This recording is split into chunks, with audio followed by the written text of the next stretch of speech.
This episode of The Republic is brought to you by Audible. For a free 30-day trial and to get a free audiobook, just head on over to audible.com/gamebreaker. Gamebreaker TV.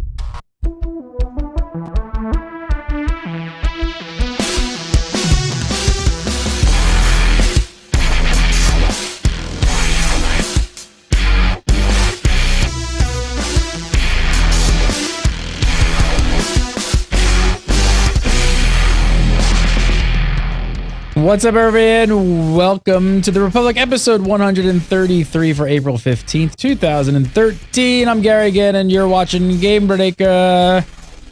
Today, it's time to kill in PvP. It's down, but pants are up. Pants up.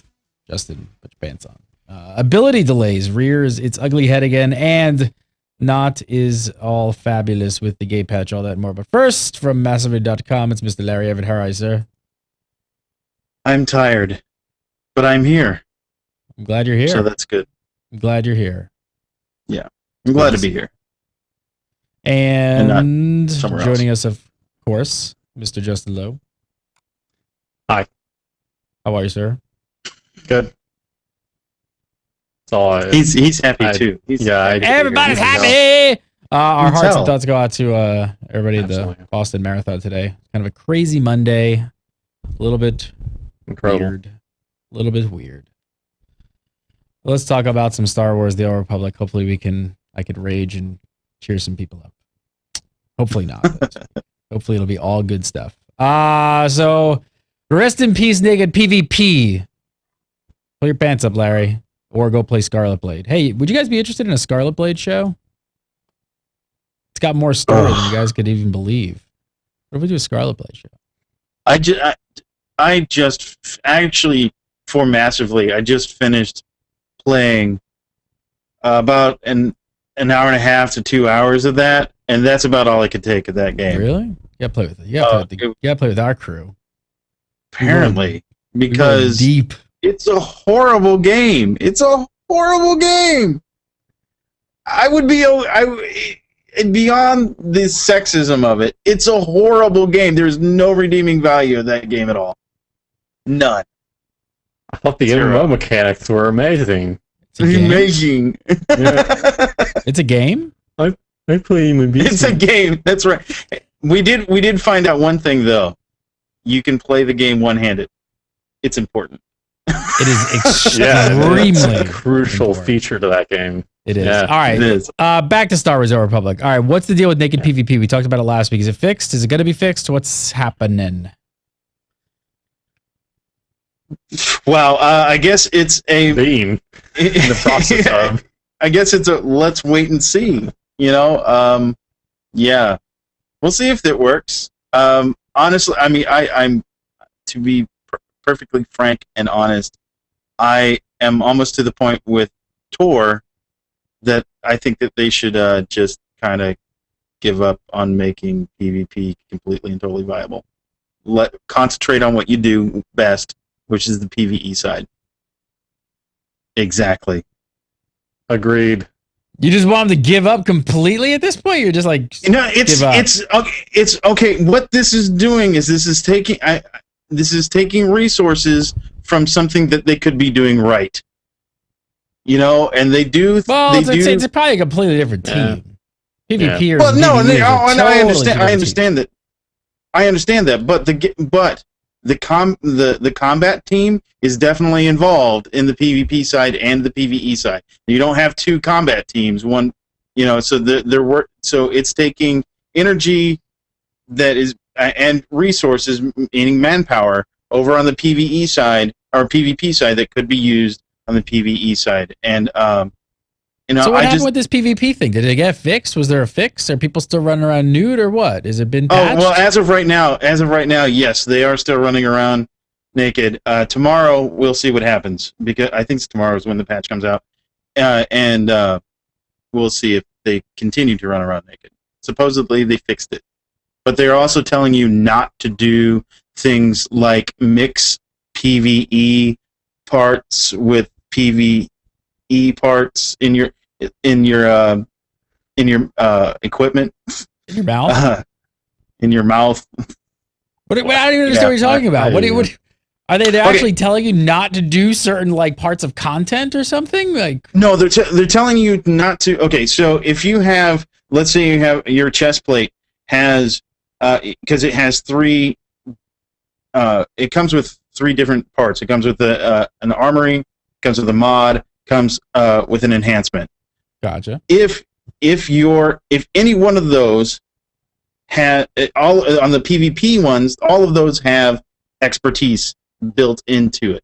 Mm-hmm. If you take out one of those mods and replace it with a PvE mod that doesn't have expertise in it, it can throw off the whole thing.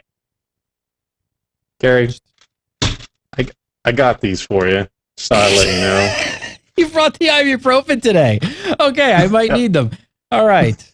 I might just need them. Okay, so that's not fixed. It's coming tomorrow. I guess we'll check back again next week and see how this is working. Justin, do you think that they should give up on PvP? Would you just like to see them just like completely ditch it at this point and just focus on PvE and raids? Yeah, to be honest, I mean, I'm not saying like focus on it. They've obviously done a few enhancements to PvP with, making sure that like the queuing of certain maps comes up less all and other things, and kind of conveying a lot of that information to the player to kind of even out what you actually experience. So in that way, they've improved some aspects of it, and that's perfectly fine. But yeah, at this point, for them to dedicate like the same dedication that they may have talked about in the past with the like maybe seasons here and some other stuff of, maybe some ranked PvP in the future and maybe expanding that later. I don't necessarily think it's really should be a priority at this point. I just, like Larry, I've kind of seen them kind of screw this point up a lot. And especially on the open PvP front, I don't even know if people know what they want. That's the other problem to the situation is I don't know if the average SWTOR player knows what they actually want from their PvP experience. You hear a lot about open PvP, and there's a massive discussion about how SWTOR has basically no open PvP at all, pretty much for the most part. I mean, when you kind of think about the zones and how they're created. So they would have to go back to the drawing board and maybe do some different things along the path to kind of excite people. But even at that level 50 experience, if you're just talking about the war zones, I mean, yeah, they're kind of fun for a little bit if you aren't used to them, but the fact that you've kind of played these things for however long that you have, and the fact about the issues of the bolstering going in there, and the fact that there really aren't a lot of other maps that have been added as of late beyond the few that we've seen in the past, there's not really a point to continue PvPing. Like it's just rather boring at this point. There's just not really that big of an impetus to really do it, and there's no. And still, I think all of us agreed it. their super strong point was in story and PVE, and we all said from day one that part of the game was amazing. So I don't know what would happen though, man. If they just stripped out a major portion like that, was just like to yank it out, or I don't know if they could go as far as actually kind of. I mean, open world PvP at this point, I feel like is just like out the window. Are they really still trying to talk about this to make this happen? I mean, structured, I can see, but open world, forget it. You want open world, go play Wushu.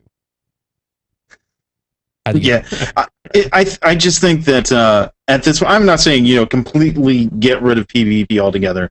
Just what? Fix the other stuff first. Throw in the towel for that side of unless they're working on an expansion, like a real expansion, like a Mist of Pandaria kind of expansion. If they're working on that and they're going to kind of revamp the whole PvP system again and try, that would be okay. You can devote resources to PvP on that. But as far as current content, just don't do it anymore. What do you think about like if you guys? I don't know if you guys are paying attention too much, but in the past like week or two, the ArenaNet team with Guild Wars 2 have started splitting more abilities between PvE and PvP, which is something that a lot of companies don't like to do. They don't necessarily like it because basically kind of sort of creates, two games, and it creates a lot of confusion for a lot of like, I won't even say casual player, but just players that maybe don't play a ton. They got to learn it. I don't know. Do you guys think that would you rather see them go down a route like that to try and get this right? It's just completely split PvE and PvP, or at least to some extent? I don't even think it needs to be that thorough. I mean, they just need to go back to the drawing board on a lot of the ways that they function and make PvP more interesting. Like maybe systems added to it, teams, and other things like that.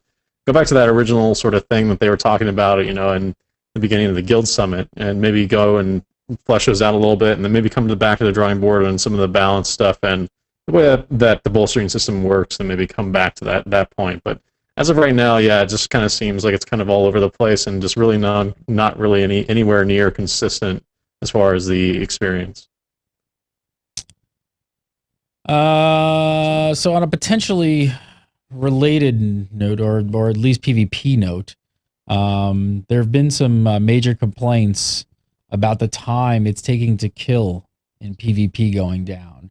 There's a bunch of forum threads and things like that. Have you guys picked up on this personally? Personally, in my personal PvP experience, no. But I'm the thing. It's definitely not. This is definitely not something that people are imagining, though, right? I mean, BioWare are on this. See, I haven't personally experienced it enough to really even comment beyond just like, hey, maybe there seems to be an average sort of amount of people talking about the issues there, but beyond that, I personally haven't had enough time with the PvP to say either way. I got to say this: if you're in a group that is not organized, and the other side is, you're going to go down a lot faster. If you don't know the defensive sides of your the defensive cooldowns and the defensive side of your particular class, you're going to go down faster. And so I think that I'm not saying that's all the issue, but that could be part of the issue. I know that I can say personally, on my Juggernaut, I jumped into Alderaan, into a crowd of people, the other team, to try, because you jump in, you taunt them all, and so you can get medals and whatnot for it. But I jumped into the middle of the fray in Alderaan, and I was the first one in the battle, first one they started shooting at. I was the last one standing in the middle, and multiple times. This isn't just one time this has happened, but so it's just a matter of. I know some of it is just a matter of knowing your class's defenses. And I would hope that would be the way. I would hope that would be that way. over the long term of time. You're having to be a little bit more on those little situational abilities that your character class has. So I'd hope it to be that way, and that's hopefully a good thing for the game in the long term. If hopefully PvP, maybe get some new life there to kind of help it along. I'll keep an eye on this one as well, because it seems like with the amount of people kind of talking about this in the forums that it doesn't really seem that they're possibly imagining something like this. So I can't imagine that they're just like making this up. I think certain people are kind of seeing this. I can't imagine. I mean, I don't see how they can fix this without some major balance changes and things like that. I mean, that kind of sounds like what it might need. I don't know. We'll see. How about this one? It's like downer show today. Ability delay. Ability delay is back. How many times have I talked about this? Is it back? Is it? I mean, that's the forums. There's a thread on the forums that's been up since launch, but it was necroed this week, and there's like numerous threads have been started on the subject. You talked about this forever. Explain for everybody who may possibly forget. What was the big ability delay problem that SWTOR had at launch? So they did some improvements over the life of the game. Those that might have remembered, the launch of the game might have remembered that there was a point in time where if you were to like add the milliseconds of when it takes to go to the server and back, you end up having times where, in World of Warcraft, you're able to stomp over your next ability because the server side is actually faster or typically slower, depending on the situation than your current client. So the GCD is different than the way it is on yours, and in order to relay that information and keep you going, it actually kind of cancels a portion of the ability queue. And unfortunately, the delay on that has been something obviously that a lot of people talked about in the past. And it's something that I had originally thought about writing an article about it way back. But yeah, it's primarily on a lot of the ping times and the way that the distance between the server and you, and then how that actually reacts on your abilities in GCD. So is it back for you guys? Was it ever really gone? Is the real question? I've never felt that it was ever really gone. Like it was Right. just improved. Well, then what do you think? What do you think talked about sparked that this between me and necro? Larry? I'm just wondering what sparked this necro of this thread and various other threads. I mean, people, why did they all of a sudden pick back up on it? Or has it been enhanced? Is it? The only thing I can think of is that there are key abilities that absolutely you can see that delay. It's like you hit the button and you're like, oh, there it is. You know, and That's good. That's a good way of describing it. Yeah, and there's just key abilities that are like that. Specifically for me, I get for both of my warriors, it's smash. I'll hit the smash button and wait. Oh, and then the animation happens and the damage happens. And for the operative, it's like it's one of the backstabs. It's one of the stabs that does that. That there is like and part of the things that you'll see, and to know that this is an ability delay thing, is if your character like stutters. For instance, with the agent, it looks like this. They'll go like that and then stab. Yeah, and my favorite about that as an agent is the shiv in the back. For some reason, I completely blank on the ability name. The one that knocks you down to the ground. When that happens, sometimes because of the delay and where the character's position is, the game freaks out and doesn't know where the back is. So you sit there trying to mash backstab in the process and can't backstab him because on your screen his back is to you, but on the server he's not. So you have to go around the other side.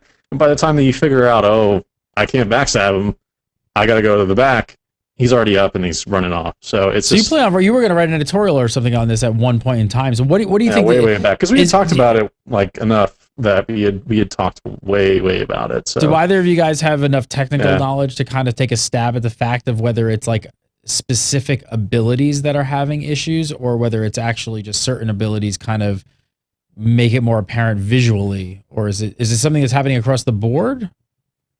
It depends on the ability. Obviously, abilities that are more on channel or rely on the actual ability, the animation to trigger before they actually show the damage on the ground, like the smash is definitely one of them.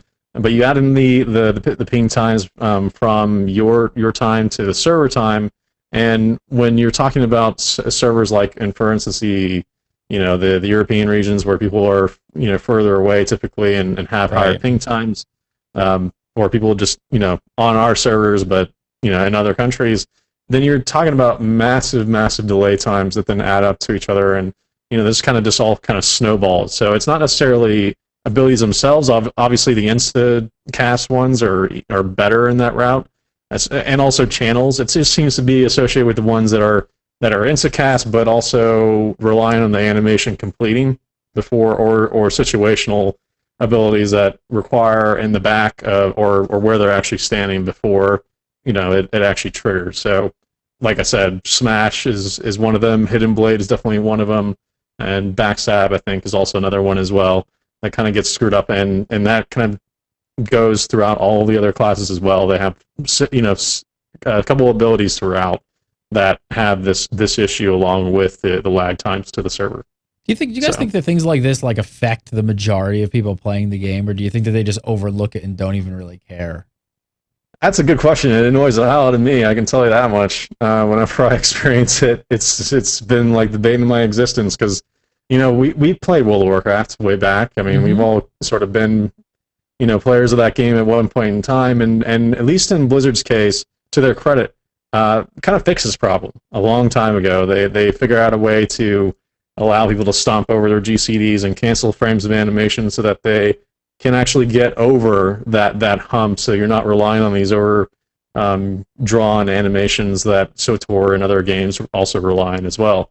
And what happens, and the reason why World of Warcraft feels so good to players, is because you can kind of stomp over all that stuff. It feels really reactive as a game. You get a direct cause and effect on the target immediately, rather than having to wait through these elaborate animations and having to have ping time stacked on top of them, and then the GCD times as well that you have to calculate from the client to the server. So it kind of was, like I said, it all kind of snowballs when it happens. And this is unfortunately something that people with enough time in the game, like people who are avid players, will totally see It's just a question of how annoying it will be for them. Will it be annoying for them, annoying enough for them to go on a forum and post about it? That's a big question. Is it something that they'll just nag at them and just won't play the game because they just really don't like how it feels anymore? It's more subtle in a lot of ways, especially when it comes to PvE, where you don't really see it. Obviously, in PvP, it makes a bigger difference. So. Yeah, that's kind of the way I see it. I see if it possibly the best fix for it would be a way to interrupt animation during PvP, because like Justin was saying, you don't really notice it as much in PvE as you do in PvP, or at least if I remember back now, wasn't there a big, like, I don't want to say argument towards this, but wasn't it something to do with the effect of they really wanted to make sure that all the animations were completed because they had to have that Star Wars feel, and the acrobatic movements of Star Wars were so important to the game and all that kind of jazz. Yeah. So that's why they didn't kind of like let you stomp on that stuff. Yeah, and I relayed that bit of feedback to BioWare. I don't know how many times that they really needed to figure out a way of doing this, and in certain cases you saw them actually respond to that in some ways. Like for instance with Ravage, which is the Sith Warrior's ability where he stays in place and then hits people. Their change to kind of fix that problem, instead of people like going away or the character models not being synced so that the animation plays out, was to just disregard all that, and you can just stand there and hit them regardless of how far they're away, as long as they're not too far away, and then it finally cancels out if that's the case. So it's just weird. Like their solutions are kind of to this problem have been over the last 2 years now. Rather just kind of slapdash to kind of put them together and just make sure that they're kind of okay. Yeah, and that's what I'm trying to get at here. Like I'm trying to figure out if some of these things, like these are like super thorns in the side of like really hardcore players, but are they really just kind of like minor things for a casual player who might be the majority of the player base at this point, where they're just sort of like, I don't even notice it, man. I kind of agree with that assessment, that it's a distinct possibility that it is the hardcore players that are noticing this kind of thing, and that to do the inverse, let's say we would do what the hardcore players want and stop the animations completely whenever a new ability comes up, then that's going to for people that are the casual players, or the people that are in the game for the visual effect of the whole thing, and are going to absolutely notice that. I think the as far as pure numbers are concerned, I think I'm kind of leaning towards those people will notice that more. Those guys will be turned off by it more. The people, and that is a larger audience, I think, than this vocal minority. Not that these guys are wrong by any stretch of the imagination. Sure. They're absolutely right. And if there was a good compromise between the two, then BioWare absolutely needs to look for it. But I think that sometimes, at least in this particular case, that the status quo might be better off than trying to truncate the animations. Yeah, I don't think they can reinvent the wheel at this point. There's no way that they can go back and then figure out a new way to kind of code these animations so that you can go through them and kind of stomp over them. So I don't think that's ever going to happen, and I don't necessarily think you'll ever even see them happen. And I still think that BioWare is sort of in the mindset, regardless of where the game is currently at, that they still feel like their animations are very good. I haven't seen them really talk about it. I haven't really seen them discuss it as of recently, because it hasn't come up until now. Again, it's kind of resurfaced because of its new addition with the expansion and everything going on. So I don't think they're really willing, and I think they personally are happy with it, regardless of people saying they're unhappy with it. Yeah, I think the hardest thing here is that even if the average person doesn't even see some of these specific game issues like this, the problem is if you want to turn some of those casual players into more hardcore players and raiders over time to create that stickiness with SWTOR, and you want to make them into a hardcore player, when they get to that point, they will start seeing that stuff, and it's going to be hard because if there's no raiders and hardcore people to bring in, it's a whole snowballing effect. Mm-hmm. All right, absolutely. Yeah. I mean, you could also make the argument that those people are no longer there for the most part. There are a few hardcore people that care about it, but in large part, the average person really just doesn't care about it and doesn't view it. But At I'll least the people disagree that are with still saying here. because obviously we still see the forums popping up, and as Well, soon as the patch right. hits, you see And I don't threads know. pop up on the forums, and they're just like, "Hey, what's up with this? This is back." So it's not like people aren't seeing this stuff. It's definitely there. Right. Yeah. This is a question of numbers, like you said, Gary. I think it's a question of numbers. And we don't know what those numbers are. It's really hard to tell. I mean, we're kind of in a subset of definitely much more hardcore players who are dialed into this stuff and look at everything. What do you guys think of this? What do you think of this new cap on planetary commendations? Numerous threads again on this. Ton of threads on the subject. Where is that brick that I wanted to bang up against my head? So where is that? Larry, I got something for you. There's a brand new cap. I got it. They capped planetary commendations to 50, and people are flipping out. What's the deal? Is it too low? Obviously, it's too low, but I am sitting at 100 of 50 right now. Just to put that in perspective, and every planetary commendation that I get doesn't go in. So if I'm on Makeb, and you loot, and by the way, you loot planetary commendations on a regular basis. This isn't just something that happens like at the end of a quest or something like that. It's all over the place that you get these things, and I'm sitting at 100 and I can't get any more of them. 100 so out basically, of 50, what happens at that point? So the big complaint that I'm seeing on the threads is that it basically forces players to stop questing, head back to the fleet, to spend them, and then you can go back out on your day, right? Yeah, it sounds like a great thing to have to do in the middle of a daily that you're kind of trying to do, and just like grooming yourself. Basically, you're mowing the lawn. Now you have to go back and then spend. It makes no sense. I don't understand what the hell is going on. Like a lot of things with this game, I don't understand. I don't know. I don't mind a cap. I really, as far as was there a cap general before? hard cap. Yeah. It wasn't 50. Yeah, there was. I forget what it was.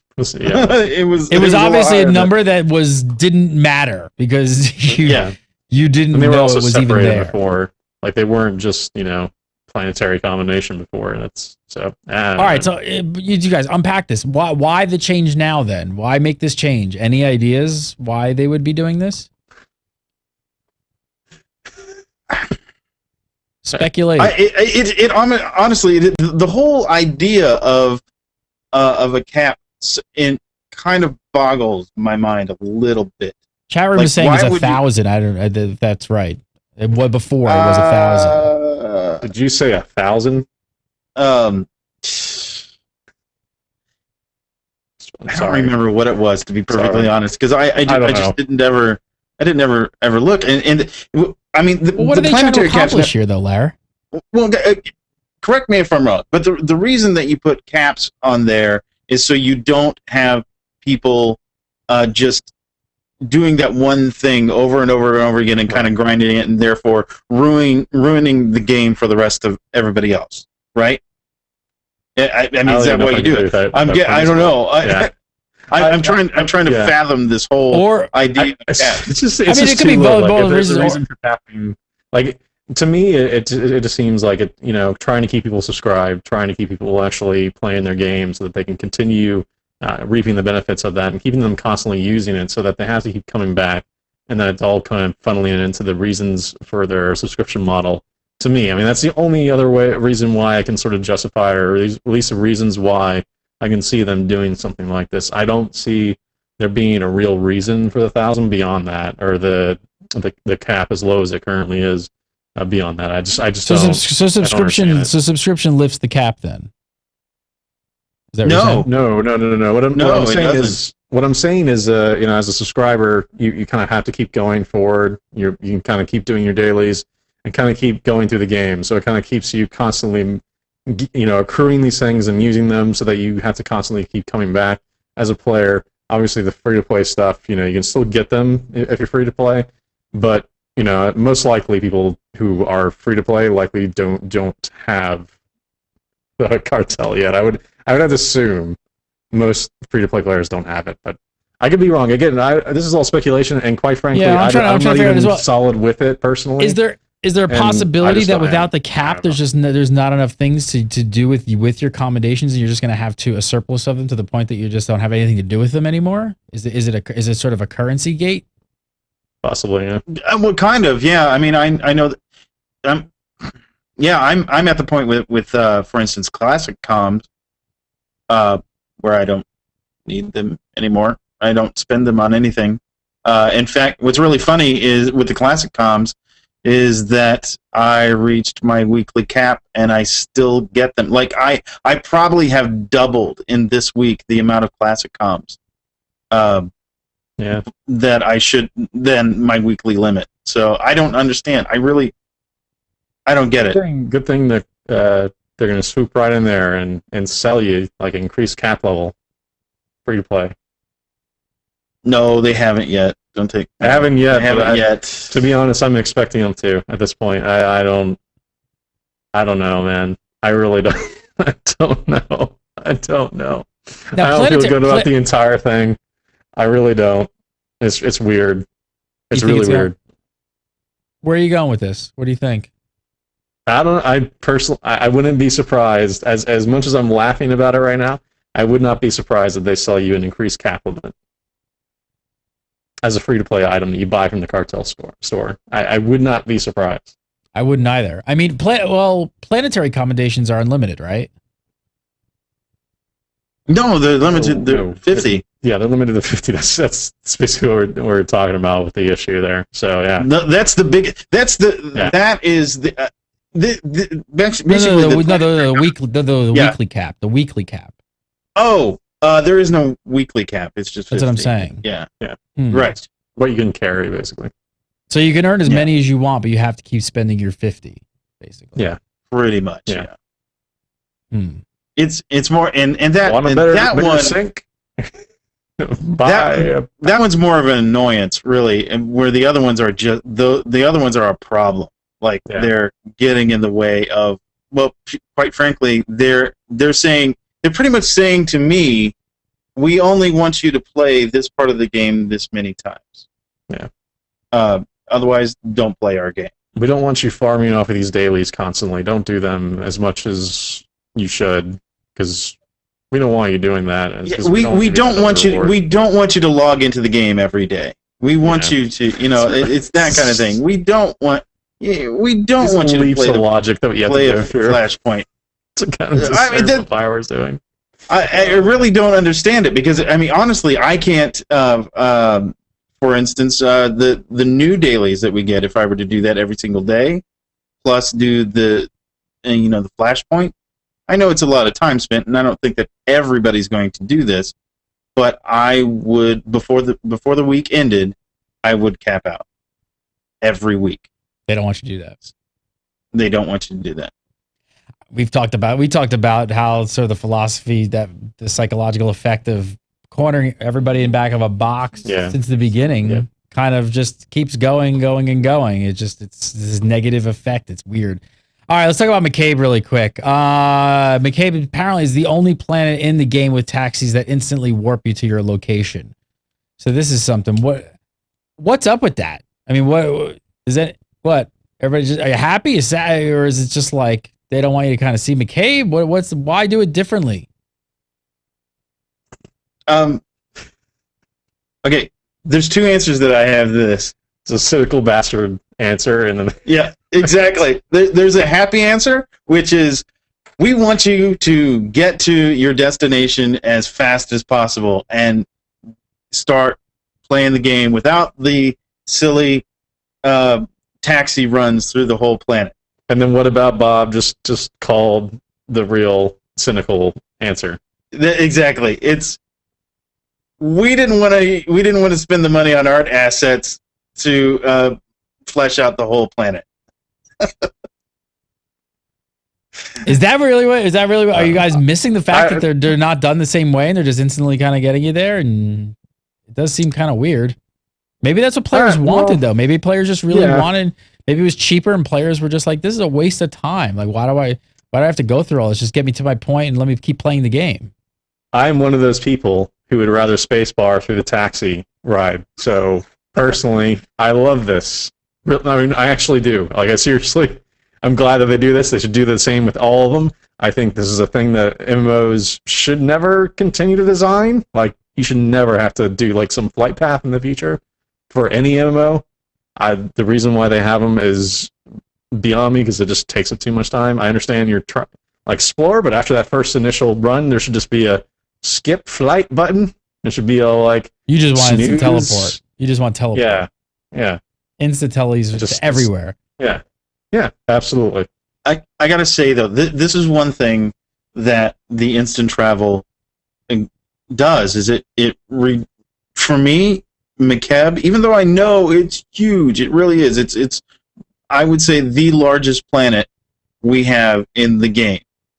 It feels smaller because I don't fly through and see the places that I've gone before. I don't, it shows me on the map. It shows me the line, the path that the taxi takes, but I don't see it, so it doesn't feel like it's actually taking that path. But yeah, so Makeb kind of feels smaller, even though I know it's bigger.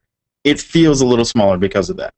Well, I mean, maybe there's a thing for the future. You do the GTA method where, like, you call a taxi, you get in, and you can either skip it or you can just watch it go all the way, and then Larry can watch it go all the way, and then I can every time. Has this actually been like a topic of conversation amongst people since they've got in there and seen the difference? I mean, are people, because I can see both sides of it. I can see some people are just really hating it, and to their defense, there's some ridiculously long flight paths. Yes, there is. Yeah. That probably kind of get annoying after a while, but you're riding a speeder bike and it feels like it's on like first gear. I don't know. Yeah, and my guild actually did talk about this. We talked about it when we were first playing. The first reaction was exactly Justin's reaction. Was, yes, we don't have to wait through the flight path anymore. And then after a while, we're like, wow, this really kind of makes everything feel kind of small. And so it's received mixed reactions from my guild personally, and we have talked about it, and we pretty much had this exact same conversation. All right, I want to follow up on last week. We talked a little about the memory leak that was apparently they fixed a massive memory leak plaguing the game since launch. A week later, well, have they? I'm still having the same frame rate problems with multiple PCs that I had since launch, so no. I guess not my problem anyways. If it was fixed, it wasn't my problem at all, and I don't know what the hell the issue is. I just don't know. I give up. I give up, Gary. Save me. Save me. Seriously, save me. And last night, on this PC was the first time I think I've ever crashed a desktop. So I don't know. I don't think who knows what they did. We can neither confirm nor deny whether this has been fixed, but it doesn't sound like any major improvements for either of you. Any of the people that you're playing with see anything? Like I could honestly know zero difference out of my current playtime. Like frame rate seems exactly the same. So as far as I'm concerned, there's nothing there. But talking to other people, I haven't even heard anybody see any increase improvements or on performance. So, Larry, right. I think they fixed this like they fixed that orb in EV that was over floating on the side. They said they fixed it, but they really didn't. If you played EV, anybody watching, you know exactly what I'm talking about. There's an orb that's floating in the middle of the air that they put in like 3 patch notes. They said, we fixed this, and it's not fixed. Are they still fixing the last boss in there? Tell me. Come on. Huh? No? Maybe. Yeah. All right, let's do some viewer questions. But first, I want to tell you guys about a great deal going on with Audible. You guys are always asking how you guys can help Gamebreaker. Well, the best way to help Gamebreaker is to support our sponsors. And our sponsor this week is Audible.com. And if you want to check out Audible free for 30 days and get a free audiobook, all you got to do is go to that URL right there, audible.com/Gamebreaker. Sign up with that URL, download the app, and you're going to get credits to get a free book, which... of course, I've been recommending since it is in full swing right now. Game of Thrones. Let's just see. I haven't looked them up. Let's see. I'm going to pull these up right now. How many? Buy the audiobooks and then take forever to read them. Yeah, Or so listen to book them. one, Yeah. 34 hours, and they're also broken up. It's a Let's long see. audiobook. Game of Thrones and Philosophy, Logic Cuts Deeper Than Swords. That one is only 9 hours. That's not book two, though. Here's book two at 37 hours. Wow. Book Book three, three, 47. 47 hours and 40 minutes. Is the abridged version? Is there an unabridged version? There might be. I'm not sure if all of those are actually available as the free book, but I think definitely the ones that are broken up are with the smaller chunks. I don't know if they're giving you 48 hours because that's like crazy, but go sign up if you haven't checked it out already. I love Audible. They're one of our sponsors, and just use audible.com/gamebreaker. Sign up today and download a free book and get to listen to some Game of Thrones. All right, let's do some viewer questions. If you guys have questions for the Republic crew, send them into submit@gamebreaker.tv. Keep an eye on our Facebook page. We also ask for questions there each week as well. And if you guys have a video question, post it up on YouTube and send us the link to submit@gamebreaker.tv, and we'll post it on the show and play it. All right, first up from James Wellington. He says, how come the elite and ultimate pieces of armor, the ones you buy with your comms, don't come with a set bonus like they did with, is it Tianese? Teenies. Tianese, all right. Kalumi or Ricotta pieces of gear pre 2.0. What do you think, Lara? Just going to throw your hands up and go, I don't know. That's all I got. Justin? I'm hiding under my microphone now. You're hiding? Well, you know. James is a question. He needs answers to the best of your ability.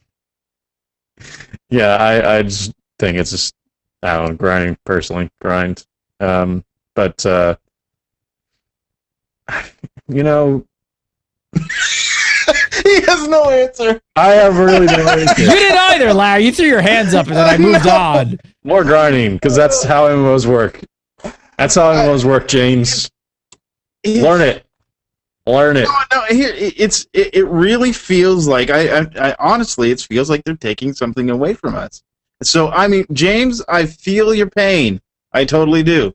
However, that being said, do a lot of raids. That's all I got. I mean, that's it. I mean, that's the way you get your set bonuses is by raiding. I think initially they tried to do that with the black hole and campaign gear, except it kind of failed because the Ricotta still had the set bonuses on it, and it was attached to the anyway. Yeah, Yep. So I think that this is what they actually were planning on doing all along. It's just that now, since there's a new level cap, they've succeeded.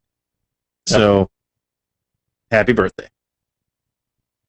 All right, next up, this one from Philippe Bergevin says, how do you feel after the release of patch 2.0 with the early access over and everyone having access to it now? Do you feel it can revitalize SWTOR and bring back subscribers? What do you think, Justin?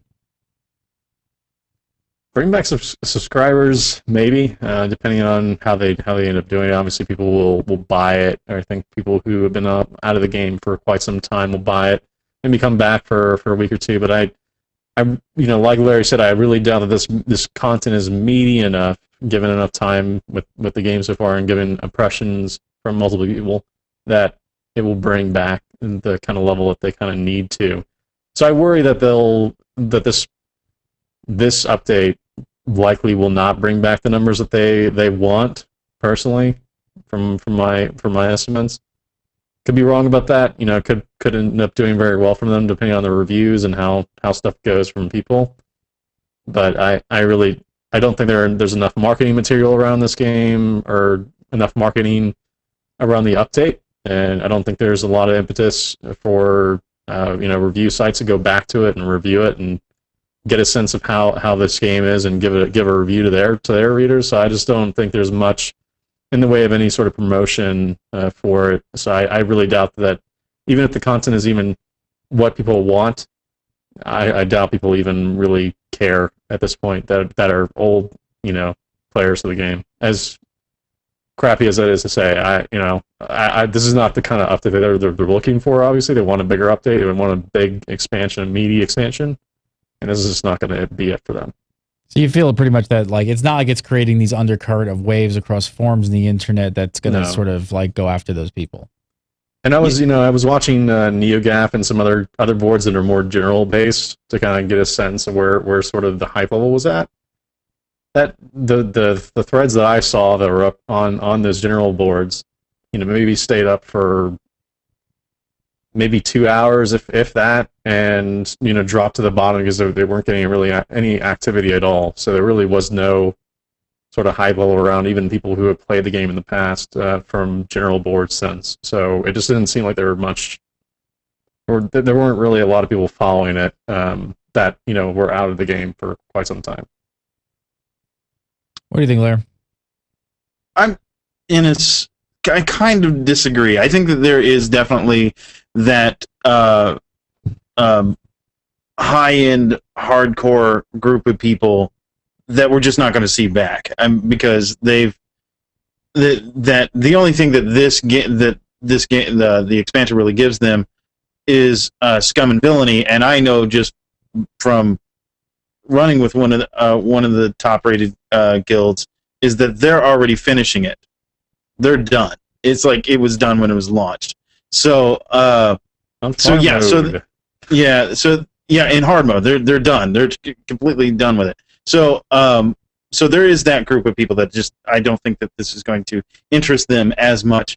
However, anecdotally, this is totally anecdotally, I have a good group of people that have come back to the game and have seen what BioWare has to offer with this expansion, plus the stuff that they've changed since they left the game previously, and they're like, this is a pretty good game. I don't know why I left. And I can't, each individual said something different as to why they're sticking to the game. So there isn't one overarching idea that, this is why everybody's going to stick around. But I think it's very possible that people will stick around.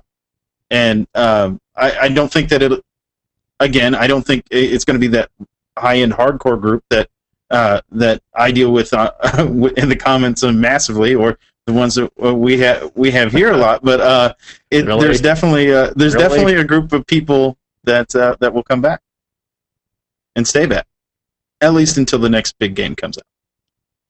Yep. All right. Next up from Gianni Aiello. He says, what system would you like to see introduced into the game? I'm sick of just new raids and war zones and would like to see new systems for endgame. Multiplayer space combat, base open world PvP. Yes, I know they keep screwing the pooch here. Player cities, bounty system, to name a few. All right, he's going out. He's going deep. He's going far with this one, Lar. What? I think that one of the things that would make the game more interesting is if there is other ways to interact on a game level with other players, almost in a PvP setting, but not exactly. So things like I like the idea of like swoop races or Kazakh, for goodness sake, those kind like competitive mini games. I would like to see that. I think that those would be very interesting to add to this game and very much fitting with the lore and, quite frankly, previous BioWare incarnations of Star Wars games. Do you think those have enough like stickiness to keep you like logging in on a normal basis rather than like larger goals, like try to down a boss in a raid or something? They could. I know that a lot of the things that have kept certain games running, specifically I'm thinking of a couple of SOE games, including like Free Realms and SWG whenever it was before it crashed, was the card games and the whole idea of trading items with other people, like trading winnings and that sort of thing, and it did keep a certain segment of people involved. But unfortunately, that tends to appeal more to the younger audience. I don't know how much it appeals to the the older audience, like we old farts here. Justin, what are your thoughts? Speaking of old farts, I'll just reiterate one of my old farts that I had way back in the day, which is to talk about minigames. I think minigames can bring some people there in, maybe. But I really do think that they need something else. I mean, if they're not going to do rating, if they're not going to focus on that stuff, if they're not going to focus on PvP as like a major feature set to the game and really kind of go all out on that stuff, then they need to try to figure out a way to appeal to the broadest base that they possibly can. And obviously minigames would be one of those ways. Maybe some different space combat stuff, maybe off rails. I've been saying it for a while, maybe doing war zones with a mixture of space combat, or raids with a mixture of space combat. We've seen it done in other games. There's no excuse not to really maybe try something new in that department. So yeah, and give people another sense of, making sure that their ship is their own as well. Like, RP elements that you could, stuff in your ship, like your trophies, your achievements. They have got that achievement system in there. Maybe they could make some physical objects to kind of put in there as well, and make, your ship more of your home. If they're not going to do like apartment complexes or, real player housing, then they should give you a way of, customizing your experience inside of your space that you're spending a lot of time in. So, that, and maybe like a refocusing on the way the game plays and the engine, maybe could bring a lot of people back, hopefully. Justin Lou, follow him on the Twitter at Zirak, Zirak. That's Zirak. And Larry Everett, follow him on the Twitter at Shadow, SHADDOE. Go over to Massively and read the Hyperspace Beacon. What are you covering this week? Speaking of complaining, I'm talking about why I will never do the new dailies that came out with Rise of the Hutt Cartel. There you go. So check it out. The Hyperspace Beacon. You can follow me at Gary Gannon on Twitter. You can follow Gamebreaker TV at Gamebreaker TV. And we do the show live every single Monday at 6 PST. So come on over for the live show. It's a good time. And we will see you next week for some more Republic. Thanks for watching. See you next week.